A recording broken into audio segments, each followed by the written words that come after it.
So let's talk about what you can do to make the job search bearable in a market where we know it's really, really difficult. We know that you can go for 10 jobs and get rejected by all 10. We know that you can send out 100 resumes and never get a response from one of them.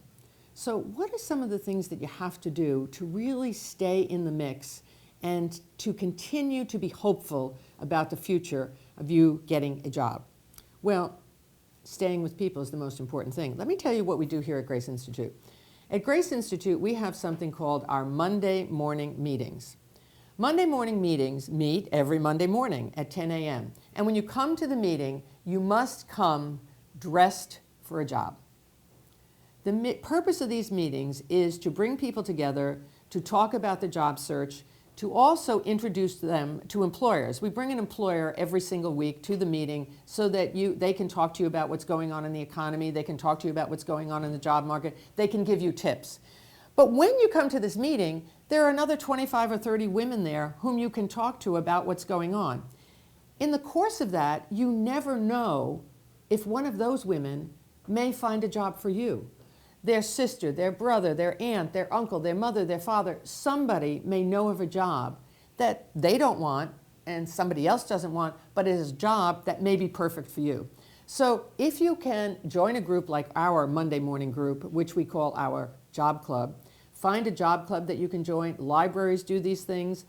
Very often communities in your community, they will have community groups that are put together to help with the job search. Most recently in the New York Times, there was an article about a bar that had started a job search group so that all these people would come together once a week and talk about how do we go about the job search. Because that's another form of networking. And networking is the most important thing that you can do. Now, what else can you do? You can also volunteer. I have to tell you, over and over again here at Grace Institute, women volunteer. And before you know it, in 2 or 3 months, many of them, not all of them, many of them find full-time jobs. Because when you volunteer, the company finds out an awful lot about you. And they would rather bet on someone like you for a job opening than someone who just walks in the door. Because they've seen how you work, you come in on time, that you're responsible, that you're loyal. So they'd be the first ones, you'd be the first ones that they would hire. The second thing would be, if a part-time job comes along, just take it.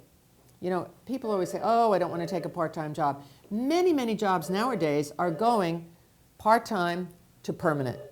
And this is the new economy. This is what's happening out there. So don't pass it up. Again, why? Because when you're working in a company, they find out who you are. They find out all about you, and they will hire you before the person comes in the door. But the other tip on that is, when you volunteer and when you do a part-time job, or what they call a temp job, those are the other big things now, temp jobs, make sure you do it really, really well. Give it your heart and soul. Because if you don't, and you say, oh, you know, it's just a volunteer job, it's just a temporary job, I don't have to worry about this. Well, guess what?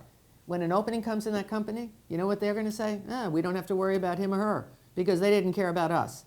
So take all that seriously. You know, the market for jobs has changed over the last 2 years tremendously. And so you have to realize that and realize that getting a job now is not like it used to be. You just apply for a job, you get a full-time job, you get your benefits, and you stay there for 20 years. No longer true.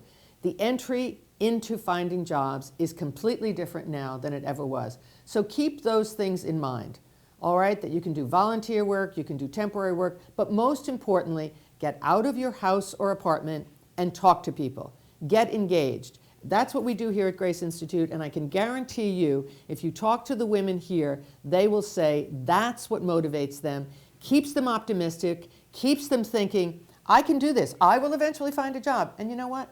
People who really work hard at it, they all eventually find a job.